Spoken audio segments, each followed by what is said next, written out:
కడప జిల్లా బద్వేలు పట్టణంలోని Shri Fatima English medium ఆడిటోరియంలో నిర్వహిస్తున్న టీచర్స్ శిక్షణ తరగతుల్లో Sriratnam English medium high school correspondent Talari Ratnam పాల్గొన్నారు. ఈ సందర్భంగా మాట్లాడుతూ ఆధునిక పరిజ్ఞానంతో కూడిన శిక్షణ తరగతులను Ratnam English medium high school టీచర్లకి ఇప్పిస్తున్నామని చెప్పారు. అలాగే ప్రస్తుత సమాజంలో బాలబాలికల తీర్చిదిద్దేందుకు ప్రముఖులతో కూడిన ఈ శిక్షణ తరగతులు ఎంతో ఉపయోగపడతాయని తెలిపారు. ఈ కార్యక్రమంలో ఫాతిమా స్కూల్ సిస్టర్ జ్యోతిష, రత్నం స్కూల్ కరెస్పాండెంట్ రత్నం, అలాగే అసోసియేషన్ పబ్లికేషన్ ప్రమోటర్ భాష తదితరులు పాల్గొన్నారు. మంచి ఎఫెక్టివ్ ఎడ్యుకేషన్ ఇచ్చేదానికి, టీచింగ్ ఇచ్చేదానికి ఉపయోగపడుతుందని నా యొక్క భావన.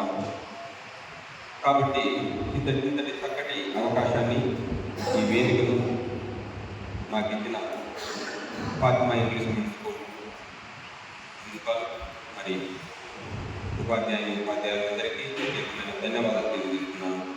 మరి ఈ యొక్క కార్యక్రమాన్ని మరి సుదూర ప్రాంతం నుంచి మరి వేడకానికి రావడం, మరి మనతో ఈ యొక్క కార్యక్రమంలో పాల్గొనుకొని భవిష్యత్తులో విద్యా విధానాన్ని మెరుగుపెట్టుకునేందుకు, బోధన స్థాయిని మెరుగుపెట్టుకునేదానికి నాకు ఒక మంచి అవకాశం కల్పించినందుకు మేడం గారికి మరి భాషా గారికి ప్రత్యేకమైన ధన్యవాదాలు తెలియజేస్తున్నాను. ఈ యొక్క కార్యక్రమంలో